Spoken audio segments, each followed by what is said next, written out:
দেখো একদম গোটা গোটা রয়েছে, চুষিগুলো একটাও ভাঙেনি।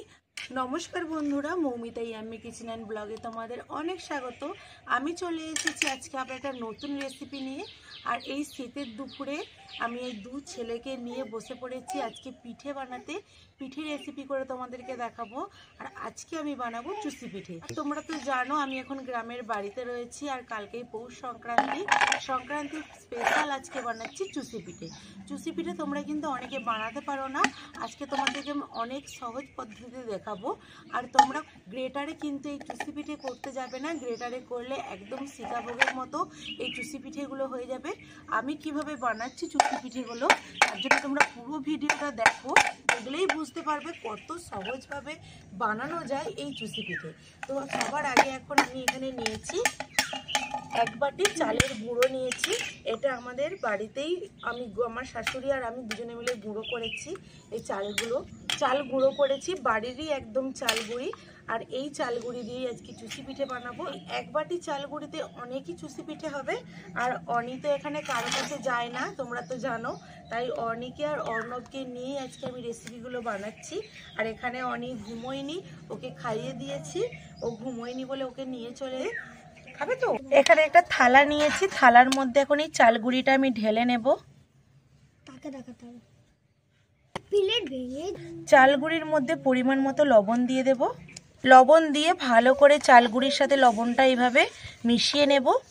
এখানে গরম জল নিয়েছি, আর এই চুষি পিঠে বানানোর জন্য গরম জলটা ব্যবহার করবে, তাহলে ডোটা খুব ভালো হয়। গরম জলটা অল্প অল্প দেব, দিয়ে এইভাবে আটা মাখানোর মতো আমি মাখিয়ে নেব।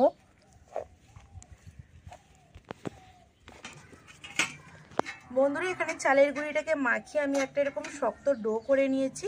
আর এটা কিন্তু খুব শক্ত করবে না, আর খুব নরমও করবে না, মিডিয়াম ডোটা করে নেবে। আমার এখন ডোটা বানানো হয়ে গেছে। এবারে চুষি পিঠে যেইভাবে বানানো হয় আমি এইভাবে বানিয়ে নেব। তোমরা দেখো আমি এইটা কিভাবে বানাচ্ছি। বন্ধুরা, এখানে আমি একটা পিঁড়ি নিয়ে নিয়েছি। এতে যেহেতু সবার বাড়িতে থাকে, এটা পিঁড়িতে করে আমরা রুটি বেলি, সেই রুটি বেলাটা এখানে নিয়ে নিয়েছি। আর এখান থেকে একটু একটু করে এইভাবে ডো নিয়ে নেব। ডো থেকে একটু একটু করে কেটে এইভাবে বানিয়ে নেব, এইভাবে নেব। আর এইভাবে একটু একটু করে এইভাবে ঘুরিয়ে ছেড়ে দেব। এইখানে আমি দুবার এইভাবে ওটা থেকে আমি একটুখানি করে কেটে নিচ্ছি। একটুখানি নিয়ে এইভাবে দুবার শুধু একটু চাপ দিলেই এইরকম চুষি পিঠে বাড়িতেই বানানো হয়ে যাবে। দেখো আমি কিন্তু এই দুটো হাতে এই চিমটে করে নিচ্ছি, এই দিকে করব আর এই দিকে করব। এইভাবেই চুষি পিঠেগুলো কত সুন্দর বানানো হচ্ছে। এইভাবে দুবার ঘুরিয়ে নিলেই হাতটা এইভাবে কত সুন্দর তাড়াতাড়ি বানানো হয়ে যাচ্ছে। বন্ধুরা, এইরকম গ্রেটারে কিন্তু একটুকু হবে না, যেমন সীতাভোগ বানায় সেম ওই রকম হয়ে যাবে। আর চুষি পিঠে কিন্তু আসল এইরকমই হয়। এইভাবেই আমি সব চুষি পিঠেগুলো বানিয়ে নেব। বন্ধুরা, তোমাদেরকে আমি আরও একটা পদ্ধতি দেখাচ্ছি। একটু এখান থেকে চাল গুঁড়ির ডো নিয়ে নিয়েছি, আমি এইভাবে নিয়ে লম্বা করে নিচ্ছি। এইভাবে লম্বা করে নিয়ে একটু একটু করে এইভাবে কেটে নেব আর এইভাবে ঘুরিয়ে নেব। এটাতেও কিন্তু খুবই তাড়াতাড়ি হয়ে যায়, আর মাপটাও একদম সমান হয়। দেখো কত সুন্দর হচ্ছে। আর এইদিকে অনি কিন্তু খুব খেলা করছে, একটা গামলির মধ্যে বসে একটু হেলান দিয়ে ঘুরছে আবার উঠছে, ঘুরছে আবার উঠছে, নিজে নিজেই গামলিতে দোল খাচ্ছে।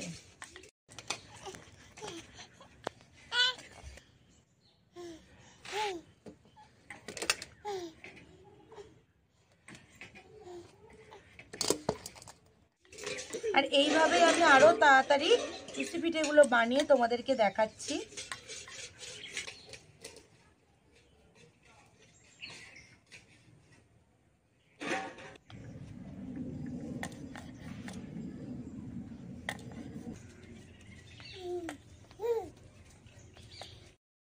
বন্ধুরা, কত সহজে এখানে আমার চুষি পিঠে বানানো হয়ে গেছে। দেখো কত চুষি পিঠে হয়েছে, মাত্র এক বাটি চাল গুঁড়িতে এতগুলো আমার চুষি পিঠে হয়েছে। আর এইটুকুনি বাকি রয়েছে, এটা হলেই আমার একদম চুষি পিঠেগুলো বানানো হয়ে যাবে। বানানো হয়ে গেলে আমি উনুনটা ধরিয়ে নেব।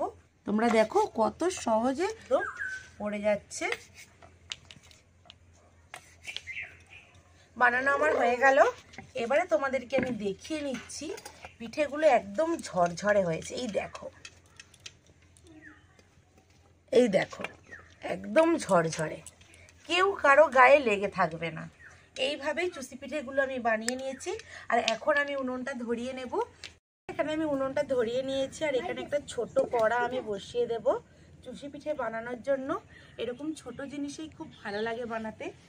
আর এখানে আমি হাঁড়িতে করে দুধটা আগে থেকে একটু জাল করে নিয়ে চলে এসেছি। দুধটা এখন আমি কড়ার মধ্যে দিয়ে দেব।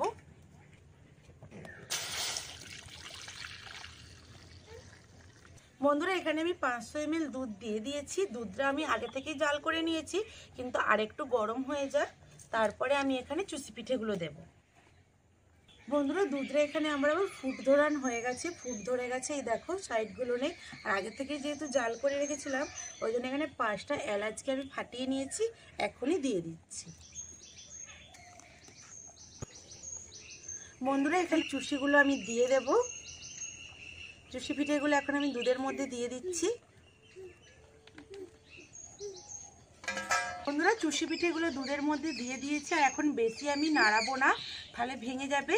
এখন এইভাবে হালকা করে একটু নেড়ে দিয়েছি। এরকমভাবে এখন আমি পিঠেটা হতে দেব।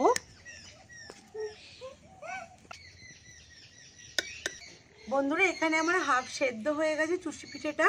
আর চুষি পিঠে বানানোর জন্য আজকে আমি কিন্তু চিনি ব্যবহার করছি না, এখানে রয়েছে খেজুর গুড়। আর শীতের সময় কিন্তু সব জায়গাতেই এই খেজুর গুড় পাওয়া যায়। এই খেজুর গুড়ের চুষি পিঠের স্বাদ কিন্তু হয় একদমই আলাদা। এই খেজুর গুড় দিয়েই আমি আজকে চুষি পিঠেটা বানাবো। অনি এখানে দেখো চাল গুঁড়ি নিয়ে খেলছে। বাবু হাত দেয় না, হাত দেয় না, হাত দেয় না। এখন আমি খেজুর গুড় দিয়ে দেবো।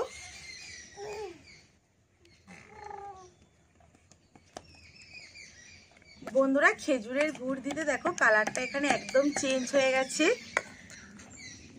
আর এই পিঠেটা খেতে খুবই সুন্দর হবে। তোমরা মিষ্টিটা তোমাদের অনুযায়ী দিয়ে দেবে, কম বেশি। আমি পরিমাণ মতন এখানে দিয়েছি, যাতে খুব বেশি মিষ্টি না হয় আর যাতে হালকাও না মিষ্টি হয়, আমি পরিমাণ মতো দিয়েছি। এই খেজুর গুড়টা দেওয়ার পরে আমি আরও একটু ফুটিয়ে নেব। হাফ সেদ্ধ হয়েছিল, এখন আমি পুরো সেদ্ধ করে নেব।